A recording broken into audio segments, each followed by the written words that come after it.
सभी मित्रों को मेरा नमस्कार। दोस्तों, आज मैं आप लोगों को प्रश्न कुंडली के बारे में एक छोटा सा वीडियो दे रहा हूं। प्रश्न कुंडली के माध्यम से कैसे जान सकते हैं कि आपका विवाह देर से होगा या विवाह जल्दी होने की उम्मीद बनेगी, यानी कि विवाह की स्थिति क्या है, जल्दी होगी शादी आपकी या देर से होगी, यह प्रश्न कुंडली स्पष्ट बता सकता है।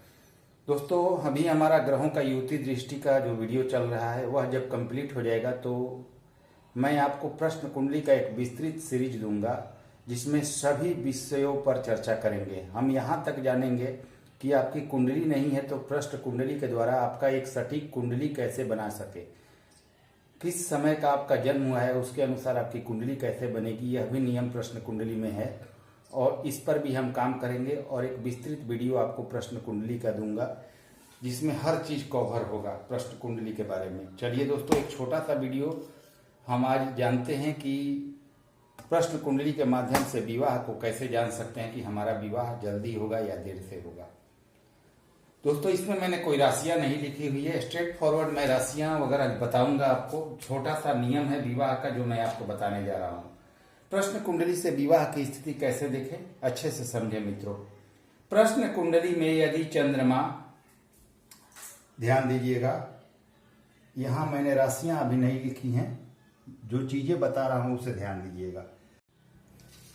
दोस्तों, अगर प्रश्न कुंडली में चंद्रमा तीसरे, पांचवें, सातवें, 10वें या 11वें में हो, यहां दोस्तों मैं राशि नहीं लिख रहा हूं, अभी समझा रहा हूं आपको। अगर प्रश्न कुंडली में चंद्रमा आपके तीसरे, पांचवें, सातवें, 10वें या 11वें भाव में स्थित हो तो शादी जल्दी होती है, व्यक्ति की शादी जल्दी होती है।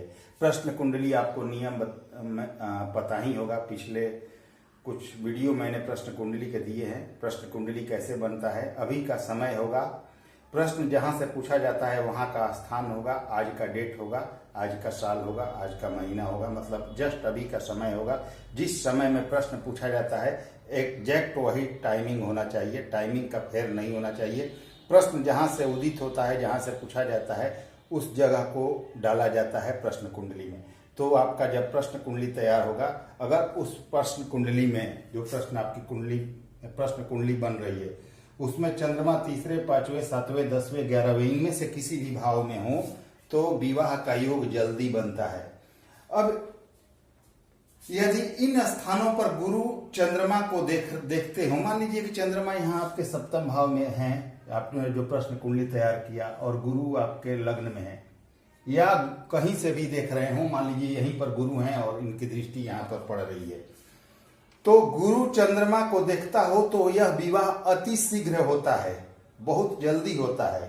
अगर 2, 4, 7 में से कोई लग्न हो तो और भी सुंदर है। ध्यान दीजिएगा, वृषभ लग्न, कर्क लग्न या तुला लग्न अगर कहीं इनमें से हो जाए तो यह और भी सुंदर है और यह और भी जल्दी विवाह का योग बनाता है।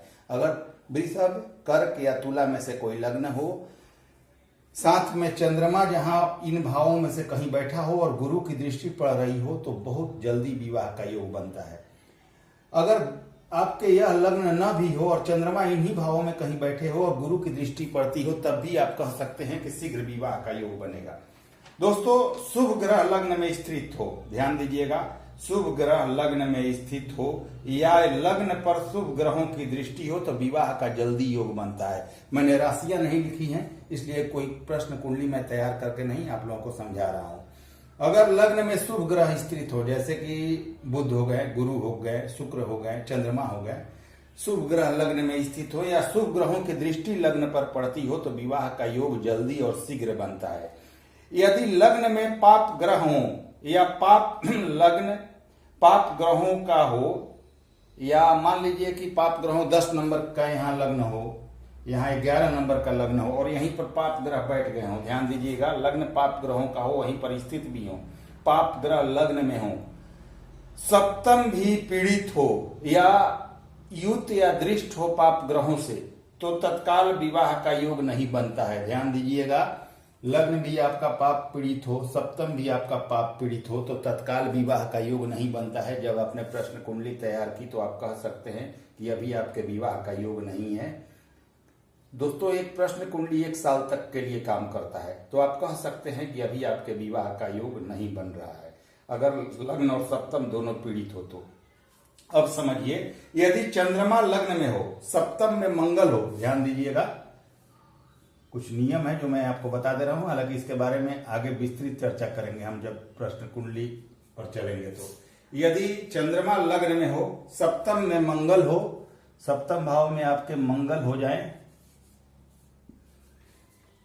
और छठवें और आठवें भाव में पाप ग्रह हो, लग्न में चंद्रमा हो, सप्तम में मंगल हो, छठवें में और आठवें में पाप ग्रह हो, पाप प्रभाव हो, तो ऐसा योग ऐसे योग में विवाह असफल हो जाता है, विवाह सफल नहीं होता है। ऐसे व्यक्तियों का बहुत ज्यादा निराशाजनक परिणाम भुगतने पड़ते हैं।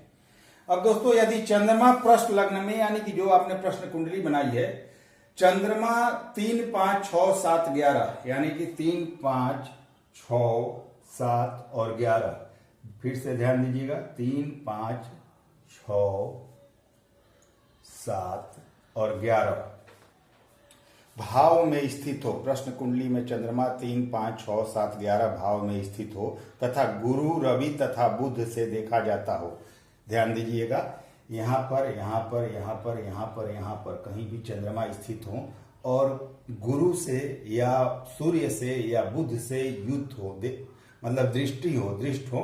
मान लीजिए कि यहीं पर चंद्रमा हो और यहीं पर गुरु हो, या मान लीजिए कि यहाँ पर चंद्रमा है, यहाँ पर गुरु हो, या सूर्य हो या बुध हो, क्योंकि सूर्य और बुध की 7वीं दृष्टि होती है और गुरु की 5, 7, 9 होती है। तो चंद्रमा 3, 5, 6, 7, 11वें भाव में कहीं हो और गुरु, सूर्य या बुध से दृष्ट हो, तो जल्दी और अतिशीघ्र विवाह होता है। यह भी विवाह का एक नियम है, इसे भी आप लोग नोट कर लीजिए। दोस्तों, प्रश्न लग्न में केंद्र स्थान, यानी कि 1, 4, 7, 10 तथा त्रिकोण स्थान 5 और 9 में शुभ ग्रह हों। ध्यान दीजिएगा, प्रश्न कुंडली में 1, 4, 7, 10 में शुभ ग्रह हों, या इनमें से जो भी जितने भी भाव में ग्रह हों वो शुभ ग्रह वहां बैठे हों, और 5वें और 9वें में भी शुभ ग्रह हों, तो अति शीघ्र विवाह का योग बनता है। आप जातक को कह सकते हैं कि आपका विवाह का टाइमिंग चल रहा है, जल्द ही आपका विवाह हो जाएगा। तो ये स्थिति बिल्कुल स्पष्ट बताती है प्रश्न कुंडली। दोस्तों, अब कन्या पक्ष का विचार अगर हम करें, कन्या का विवाह कब होता है।